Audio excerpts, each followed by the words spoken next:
Since the dawn of film, people have always been enchanted by the awe-inspiring life of the ancients. The first film that took on the topic of Rome was the silent production of Quo Vadis in 1901, and from there on out there have been countless comedies, tragedies and action films surrounding prominent times in Roman history, from the legendary founding of Rome, through the early Roman monarchies and republican periods, all the way through the empire to the fall of Rome in 476 AD.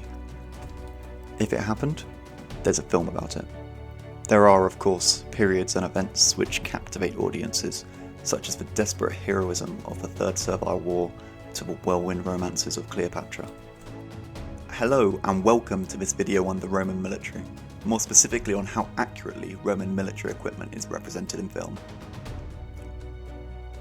In 117 AD, the Roman Empire reached its territorial peak, traversing from the cold and wet hills of northern England to where the Tigris empties into the Persian Gulf in modern-day Kuwait. This immense territorial expansion from a small city-state into the greatest empire the world had ever seen was powered by the militaristic nature of Roman society. This ubiquitous desire for conquest was made possible by the Roman military. As everlasting as Rome must have felt at the time, the military was an entity that was constantly changing, assimilating military techniques from those which had been conquered and subjugated by Rome. This ever-changing military means that getting historical accuracy in media is often difficult, resulting in costumes and props which, while they may look good, lack the accuracy that the director had aimed for. However, there are exceptions to this, such as the recent Barbarians on Netflix, which I would recommend to any watching this video. One of the first films I think of when someone says Rome to me is, of course, Ridley Scott's Gladiator. The tale of a betrayed General Maximus Decimus Meridius and his journey from being a favourite of the Emperor Marcus Aurelius to slavery and gladiatorial combat, taking us to the farthest reaches of the empire, and ultimately his gladiatorial prowess brings him to Rome, where he can finally enact his revenge. The first scene of Gladiator is where we can see the most Roman military equipment, as, unfortunately, gladiators were not part of the Roman military. So this first scene is mainly what I've been looking at. The year is 180 AD, and Marcus Aurelius is on campaign against Germanic tribes in what we can assume to be Vindobona, now modern-day Vienna, as this is the location of where Marcus Aurelius actually died of the Antonine Plague in 180 AD. We can then assume that these are the Marcomannic Wars, which were ended by Commodus later on. In this very first scene, we can see the Roman army forming up and preparing to face the Germanic tribes, who, for some reason, have Stone Age equipment. They should really be wearing something more like this. But anyway, we can see all kinds of different types of soldier in the Roman army. Legionaries, archers, cavalry, artillery, standard bearers, and praetorians can all be seen in this first 20 minutes of the film. So, let's go through them all. Starting with legionaries shown. This close-up allows us to see that, although from a distance or at a glance this helmet may look accurate, Roman helmets or galea were not caps. The brow of the helmet shouldn't come that far low down. There should be a definitive gap between where the helmet meets the eyes and where the brow guard is, like this one, which is currently exhibited where it was discovered, in Worms, Germany. This style of helmet dates to the reign of Hadrian, with at least 150 AD being the latest, but it was not yet superseded by the newer Imperial Italic H. This helmet first started appearing around 180 AD and is also in Germany, in Mainz this time. Aside from the helmets, the film does do a good job at making sure that everyone who's wearing legionary armour is wearing percale, that bit of wool which looks kind of like a snood, but it's actually there to stop chafing and rubbing and any pinching caused by the armour or helmet. Okay, so this shot can show us a whole bunch of things. We've got these archers in lorica armata, chainmail, and conical, almost Eastern style helmets. And we also have this really nice and close view of this vexillum, the Roman standard. It's not clear from the surviving sources that multiple vexilla were used for different subdivisions of the legion, so there being loads of them in this one shot alone is plausible, whilst not entirely accurate. Like military colours from the Napoleonic Wars, they were incredibly valuable to the legions. If the standards were lost, the punishment would be severe.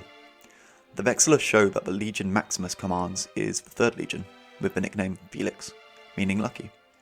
This is so close to being an actual legion, with Legio IV, Flavia Felix, stationed at Belgrade on the Danubian frontier during the reign of Marcus Aurelius. Another thing to note here is the size of the flag. The only surviving vexillum is 47 centimeters across and 50 centimeters down, making it a lot more square shaped than the ones shown in the film. Now, the archers in this scene have these conical helmets which are seen on Trajan's column about his victories in the Dacian Wars. These Eastern archers did make up a large proportion of the archers in the Roman military, especially those from Syria. What I like to see here is that there's actually some degree of individualism here, and when I say that, I mean that there are very slight differences in how the helmet is worn. Some of these archers have their focale up and over their head, underneath their helmets. This could be both for warmth or for comfort against the iron helmet that they're wearing. Another thing to mention is that this kind of armour was not the only kind of armour archers wore in the army. The archers shown here are most likely Eastern or Anatolia, given their armour. However, there were auxiliary regiments made up of archers from Thrace, who were depicted on Trajan's column, suggesting that both Thracian and Syrian archer regiments could be present in one army. An important note is that not everyone in the Roman army wore the exact same thing as the man standing next to him. Helmets were constantly developing, and it made no sense to waste time and resources melting down every previous helmet whenever the newest design had been developed. Some soldiers would have been wearing the newer helmet, whilst others would have been wearing the older versions. The same goes for armour. I would expect these archers to be wearing either the Lorica Hermata, as is shown in the film, or the Lorica Squamata, which is like a scale armour which was most prominent in the 1st and 2nd centuries AD. Hell, even some of the legionaries should be wearing any of the most common types of armour, the Lorica Squamata, the Lorica Hermata, or the Lorica Segmentata. Right, so cavalry. The main thing here is the presence of stirrups. Stirrups weren't introduced until after the fall of the Western Roman Empire in 476 AD, nearly 300 years later. I get that this was done for health and safety reasons, simply because of the skill required to ride a Roman saddle without stirrups, a talent that an everyday horse rider would most likely not possess. Therefore, all the cavalry in this film are riding with stirrups. As for the armour, we can see from the shot that these are the kind of regular auxiliary cavalry that Augustus instituted in his reforms. The helmets they wear are the same type that we see on the legionaries. This is the norm. There were no specialised cavalry helmets in the Roman military unless the cavalry in question were in a regular regiment. The shields seem to fit with pictorial evidence, such as this tombstone from around 80 AD, and from this cavalryman on Trajan's column, which offers us a much better look at how the shield is constructed. The next shot gives us this great view of the legionary's iconic curved rectangular shield, painted and decorated differently according to the legionary's cohort. The best surviving shield, or scutum, was found at Gyriopos in Syria, and we can actually see that it was much more curved and semi-cylindrical than the one used in the film, making it look a lot thinner. However, it would have been a better piece of protective equipment, given how tough it would have been to get a weapon around the side of it. So, this use of siege equipment in a pitched battle then. This was unlikely to have happened. The Romans only really used artillery in siege warfare. Given this, I think that these reconstructions aren't actually that bad. We can see all of the main pieces of the onager here are present, and this handy diagram shows what these early catapults would look like. The other piece of artillery in this shot is a scorpion ballista, which could either shoot stones or darts with incredible accuracy. There are multiple reports of ballista operators effectively sniping enemy soldiers off walls from a distance. Again, these were only really used in siege combat. Right. Okay, before I go any further, I need to talk a bit about the Praetorians, the elite protectors of the Emperor who, on occasion, would kill said Emperor if they didn't like them. These regiments of the very best Rome had to offer are often depicted in film, most likely adorned in purple, the colour of the Emperor, wearing ornate armour and adorned with these Attic-style helmets. This, in reality, was not the case. They were almost indistinguishable from a regular legionary when on the march or on the battlefield, wearing Lorica Segmentata and Imperial Italic helmets, just like their ordinary compatriots.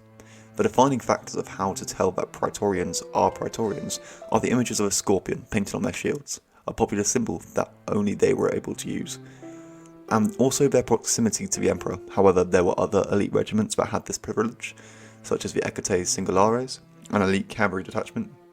Therefore, it's very difficult to differentiate Praetorians from regular infantrymen. One of the best examples we have of our Praetorian and the equipment he wore is from Puteoli, which shows a Praetorian guardsman in his marching attire, showing how similar the Praetorian equipment is to that of an ordinary legionary. One of the main problems regarding depictions of the Praetorian Guard are the more artistic representations, such as this relief from the Archer Claudius, constructed in around 50 AD. This relief shows the Praetorians in the same kind of Attic helmets that we see in Hollywood. I choose to hold the view that this equipment was not used, and is instead an attempt to make the Praetorians seem archaic like the Greek heroes of myth and legend. This is compounded by the presence of muscle armour, which was used by Roman forces. However, it is very reminiscent of the armour worn by soldiers in classical Greece. On the other hand, this could all be ceremonial armour, and I could be wrong about that. But the main moral of this side note is that the Praetorian Guard did not wear fancy armour or have fancy colouring to their cloaks or any of that. They looked like normal legionaries for the most part. The only exception is the vexillarius, or standard bearer. Praetorian standard bearers were the only kind to wear a lion pelt over their helmet and shoulders. Not a leopard, looking at you there. Ordinary vexillarii, on the other hand, would wear a belt. Whew. Now that's out of the way, I think it's about time to move on from Gladiator, onto something a little bit more light-hearted. In the late 70s and early 80s, several comedies were made regarding Rome. Mel Brooks released History of the World Part 1 in 1981. The narrative shifts through time periods, so I'll only be looking at the part about Comicus' search for employment in Rome during the time of Jesus. Okay, so what confuses me about this film is how the costume department shifts from some really inaccurate equipment to some actually quite good portrayals of armour, even if the time period is off. Right, so firstly, we've got these Attic-style helmets. I've already spoken about them. However, as it is the Empress he's escorting, he may very well be a Praetorian, in which case this is plausible. What isn't plausible is that he seems to be kitted out in leather. Not that kind of leather. His helmet is leather and should certainly be at least iron or a brass alloy. His armour, also leather, should be the same really. Leather does not survive long enough for there to be any archaeological record of it. But we do know that after the Marian reforms, Laurica Hamata would have been the most basic and common armour worn by the Romans. The shield, by extension, had also been replaced by the scutum when the Romans switched from phalanx warfare, like the Greeks, to the manipular warfare that made the Roman army into what it most famously was. But then, in the very next scene, these guards are using something that more closely resembles a scutum, only smaller. And judging by colour, they're made of bronze, a metal that was used by the Macedonian phalanx at Pydna in 168 BC. The Roman scutum were made of wood, embossed by a dome of iron in the centre. Right, so this is where it gets weird and confusing. This guy must be a time traveller, because this is a helmet from about 200 years in the future. It's an Imperial Italic helmet like this one, currently on display in Bonn, Germany. And he's also wearing segmentata, which for once is the correct piece of armour for the time, as the soldiers at Teutoburger Forest wore segmentata in 9 AD. And then later on in the very same scene, the uniform changes again to whatever this is. I've really tried to find any evidence for a helmet of this kind, but it is entirely fantastical. The closest thing it resembles, to me, is the helmet that Gimli wears in The Lord of the Rings. It features Roman-style cheek guards, but this flat top with a right-angular cylindrical helmet base is not Roman at all. At least the sword is the right size, and there is a baldric present and worn in the correct way, over the shoulder. As you can see in this shot, the shields are all over the place. You've got these scutum-style bronze shields, or something like that, and then there are the more decorated round shields that the officers are using. And on top of that, we have these clearly bronze hoplite shields with these 4 rivets that are just such a telltale sign. It's so bizarre. So bizarre. Okay, one more thing about this film, and then I'm done forever. Never watching it again. These eagles that are being paraded alongside the Empress, this wouldn't have happened. The eagle was symbolic of the legion, so unless there were 2 legions behind that carriage, those eagles would not be there. Also, the pelts on the standard bearers, that they should first off be there, and if they are from a regular legion, there would be bear pelts, whereas with a Praetorian legion, it would be a lion pelt. Hi, me from the future here, and I was watching this video back, and I realised that I've somehow misplaced my section on Attic helmets, so I thought I'd redo it for you guys in post, seeing as it comes up so much in this video. So Attic helmets are these helmets that you can see everywhere in films about Rome, usually this quintessential plumage and visor thingy. In earlier films such as Ben-Hur, most, if not all soldiers are wearing these helmets. On the other hand, more modern films have in fact shifted to giving Attic-style helmets to only high-ranking military officials, and the rest of the Legion wear a more accurate Italic or Gallic type helmet, which is really good to see. So why do we see these Attic helmets in films so much? I personally think the answer comes down to artistic representations of praetorians, generals or emperors all wearing Attic helmets. This was then passed on to the Renaissance, which produced more and more images of Romans wearing these helmets, which then led its way to Hollywood. So why these helmets? Well, Romans loved Greece. They worshipped the same gods, but with different names, built similar buildings, and before the Samnite Wars in the Republican era, they fought like the Greeks too. So this way of depicting soldiers on public monuments as these classical Greek soldiers of legend with their muscle cuirass and Attic helmets made the soldiers in question seem larger than life, almost legendary. However, these helmets were never seen in the field. The closest example we have of an Attic helmet, like the one shown in film or in art, is this one dating to around 200 AD. This would not have seen combat, it's way too fancy to not be a parade helmet. You can see down the spine that runs down the centre of the helmet that there was space to add plumage, fitting in with what we've seen in film. The next closest thing to an Attic helmet seen in battle though would be this cavalry helmet. You can see it's really heavily decorated and so would have been a more wealthy cavalryman.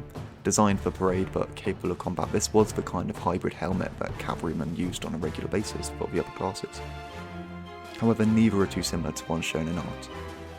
One theory is that Attic helmets were used, however they only saw action on guard duty in Rome, hence why none have been dug up on any battlefield excavations. So while Attic helmets aren't out of the question, they were an extreme rarity and really shouldn't be used in film to the extent that they have been. Well, now that that is over and done with, let's go back to one of the most well-known films regarding Rome. Ben-Hur. In case you don't know what Ben-Hur is, it's a 1959 historical epic starring Charlton Heston as Judah Ben-Hur. This time, the story sees Judah, a Jewish noble in Jerusalem, who is betrayed by his close friend Messala and sold into slavery on a Roman galley. He is then freed and becomes a champion charioteer. I think you can see where the inspiration for Gladiator came from. For the most part, this film uses fantastical and Attic-style helmets. I mean, those breastplates in the background look like they're made of aluminium. They should be much less shiny and reflective than that. However, as they are currently serving the governor in Jerusalem, they may have polished their armour for ceremonial purposes. Another thing that's weird is not that they're wearing muscle armour. We've already discussed that they were a real thing and people actually wore them. No, what's weird is the use of all these knots on the belly section of their armour. This could simply be to hold their armour and clothing in place. Another thing is that these pieces of fabric make it difficult to work out whether they're wearing a cingulum or not. The cingulum was the belt that held the Roman sword, a gladius, and the pugio, a dagger.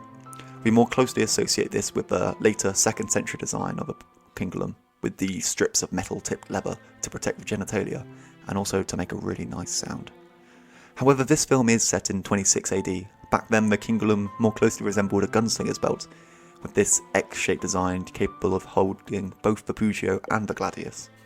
As we zoom out of this scene, we can get a really good view of what the film sees to be legionaries. So the first thing that comes up when looking at these men is that everything seems too small. Just look at the size of their shields. A scutum should be about half the height of a legionary. These seem much smaller than that, like they'd only come up to their thighs. Another thing is that they've only got half their segmentata on. It shouldn't look like a vest. It should come up all the way to the collarbone, and the shoulders should be completely covered by additional segments, like this guy on Trajan's column. Just quite poorly done, considering they enlisted the help of historical author Gore Vidal to work on the screenplay. You'd have thought that they'd have done a better job with the accuracy of it all. Saying that, here is actually something they did quite well. Messala takes off his armour and underneath he is wearing this, a suba malus, which was worn under the armour to add a bit of padding for protection, comfort and weight distribution. It's always strange to me what people choose to add or leave when making a historical film. Moving on from the Roman army, Ben-Hur gives us a great look at the Roman navy. So the first thing I want to get off my chest is that the Romans did not use slaves on their galleys. This was a practice that did not occur in history until much later, long past Rome had fallen. All the rowers on a ship were just like legionaries, just ordinary people who were completing their national service. So there was no whipping, no being chained to the hull, no working rowers to death, things we all see in Ben-Hur. Even in times of desperation, slaves would be freed before working aboard a galley. The galley in question seems to be a pentaconta, judging from size and sails and the banks of rowers, from the outside at least. The problem with this is that the pentaconta was replaced by another ship, the Liburna, in around 50 BC, 75 years before the film. So they should be using something else, not these outdated ships. Looking at the deck of this ship, we see that there are archers on the lowered portion. They should really be wearing armour, probably Lorica Hamata, chainmail, but other armours would have been used. Like I've said, there wasn't one uniform armour type in the Roman military. Another problem I can see is that the arrow baskets presumably used by the archers are on the wrong deck. The ammunition that the archers need is on the upper deck, and the archers are positioned on the lower deck. As the scene moves on, we can see that the marine infantry are there, wearing the same small armour as before. But I want to talk about these pila that they're using. They don't actually look too bad. The tips could be narrower, like this one from Vindanissa in Switzerland, but apart from that, the length and shape looks fine. Right, now on to naval combat. It's not my area of expertise, but I am going to try either way. The one thing that really stands out here is that they've really tried, and as far as representations of 1st century naval warfare go, I think it's a pretty good example. If I was going to have any proper gripes about this scene, is that the sails, masts and ropes should be stored on shore in preparation for combat. These just get in the way, cluttering the deck and being yet another thing that can catch fire.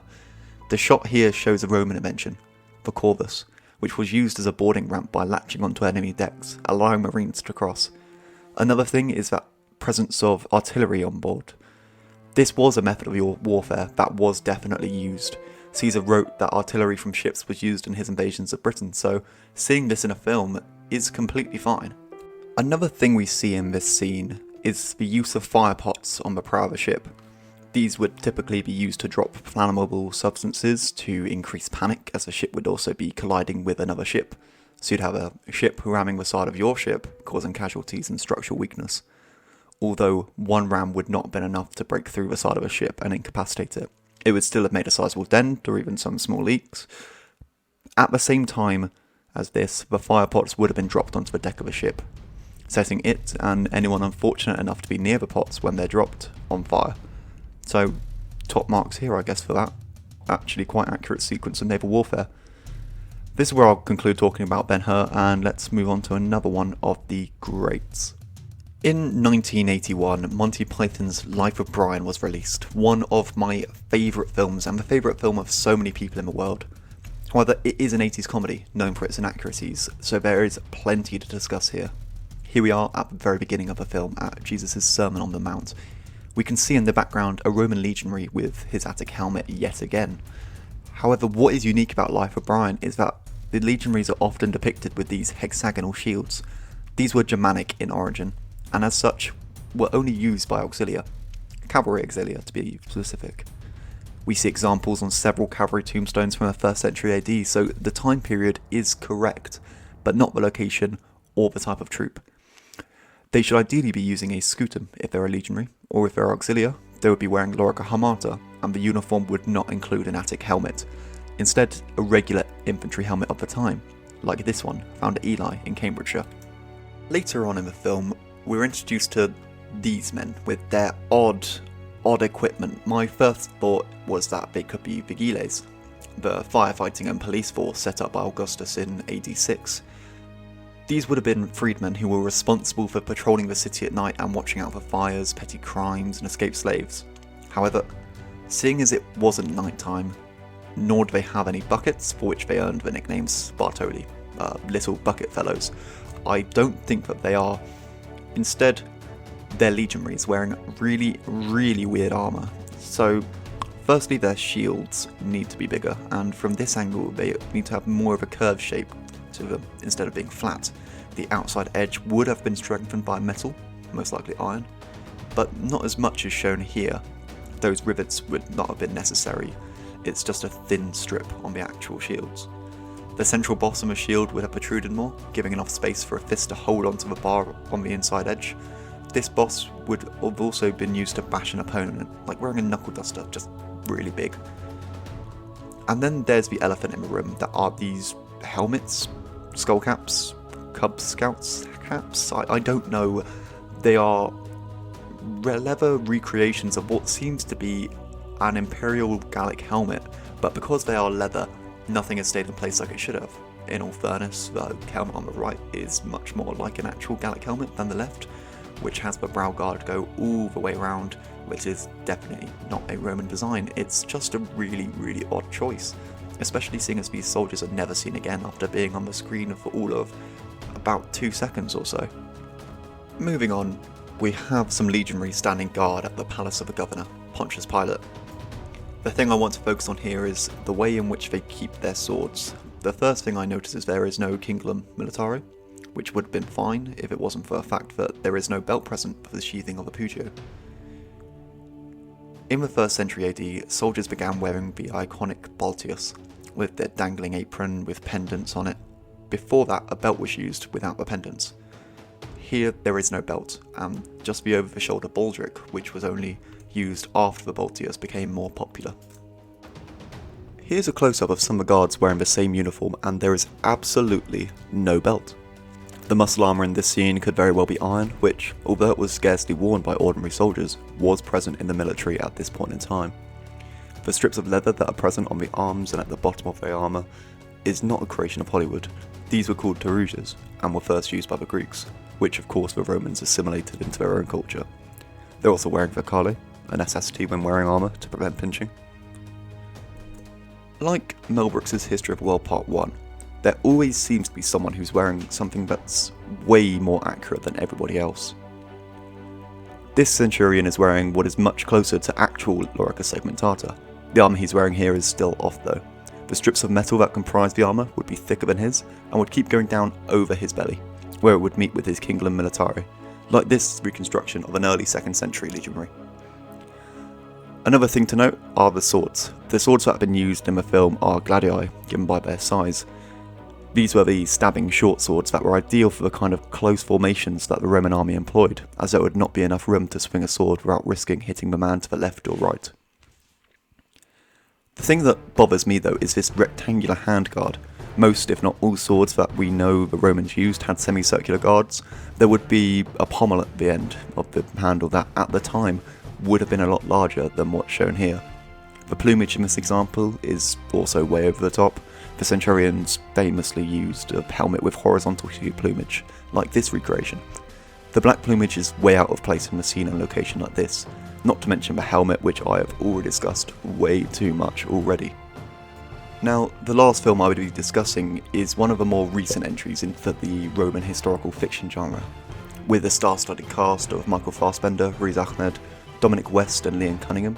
Centurion, released in 2010, covers the Lost Ninth Legion. Like Rosemary Sutcliffe's 1954 novel, The Eagle of the Ninth, it holds the theory that the Ninth was lost after a march from New York, where the last evidence for the Ninth is located. The film covers how the Ninth got annihilated by Pictish tribes while on the march in Caledonia, modern-day Scotland, and the flight of the survivors to reach the border, where Hadrian's Wall is under construction. I've lightened this shot so we can see more clearly that one of the most prominent mistakes that this film makes is its use of these wrist guards. There is almost no evidence for these leather or metal braces, and they appear almost everywhere in film. They appear in Gladiator, in Life of Brian, in Ben-Hur, in History of the World Part 1. Oh wait, no they don't, well done Mel. But there are so many films that use these bracelets or wristbands or braces. You can go back to the 30s and watch Cleopatra and there are braces present.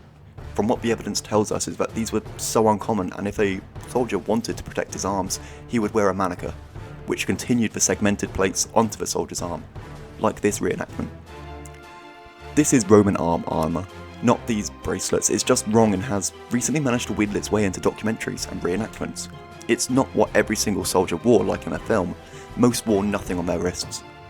Whew, okay, I might need a second to calm down here, so let's move on to the next thing I wanted to look at. Yet again, it's the helmets. Right, so first thing to address here are the cheek guards.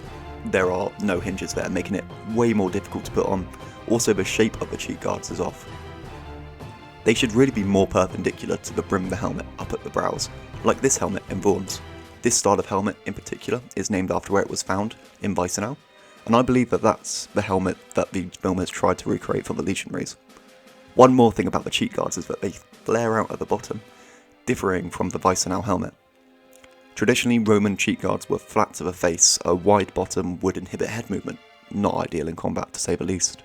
As for the rest of the helmet, it seems to be a fairly decent recreation. You can place these two helmets side by side and notice that even though the brow guard can be lowered slightly, all the key components are there and are in roughly the correct place. Now we get given a scene in which the Ninth are off duty in what I'm assuming is York. One of the things to note is that while they are off duty, they should still be wearing a kingdom. This was their unique way of saying, we're soldiers. Only they were allowed to wear a kingdom militare, so it makes sense that they'd wear them on nights out when on leave. When I was watching this film for the first time, I was generally enjoying myself. In my opinion, it's really not a bad film. There are of course flaws, but I can look over that. What I can't ignore is whatever this is. This man claims to be an envoy from the governor of Britannia, Agricola. However, his helmet is not Roman in any way. I've spent hours trying to find any helmet that bears some resemblance to this one, and the closest I found is a Chalcidian type helmet from around 250 BC. Wrong culture, wrong time period, wrong helmet. Back to Roman Britain in 120 AD, we see here the legion is preparing to march north. What's good about this scene is that it shows us that the lorica segmentata was not something a legionary could just slip on. It was certainly a two-man job. The segmentata was held together by brass hooks at the seams on the front and the back, so a second man was definitely needed in order to put the armour on. Another thing to mention is the use of dogs in the Roman army. At this point in time, dogs were only used for guard duty, hunting and pets, not for battle. Another thing to note is the breed of dog in question was a mastiff type of breed. Modern descendants include the Cane Corso, not a shepherd breed, such as the dog from Gladiator, which is the Belgian Shepherd, not yet bred into existence until the 1800s, way off into the future. The dog seen here in Centurion is also a shepherding dog. It would have been a mastiff on account of their size and intimidating look. Now we see the Legion on the march, and the first question I have here is, where the hell are their packs? They're on the march, going hundreds of miles north, and they don't have their pack called a sarcina. This was carried on a pole over the shoulder of the legionary, and at the bare minimum consists of a satchel carrying about 3 days of rations and personal items, a cloak bag, a cooking pot, and a mess tin.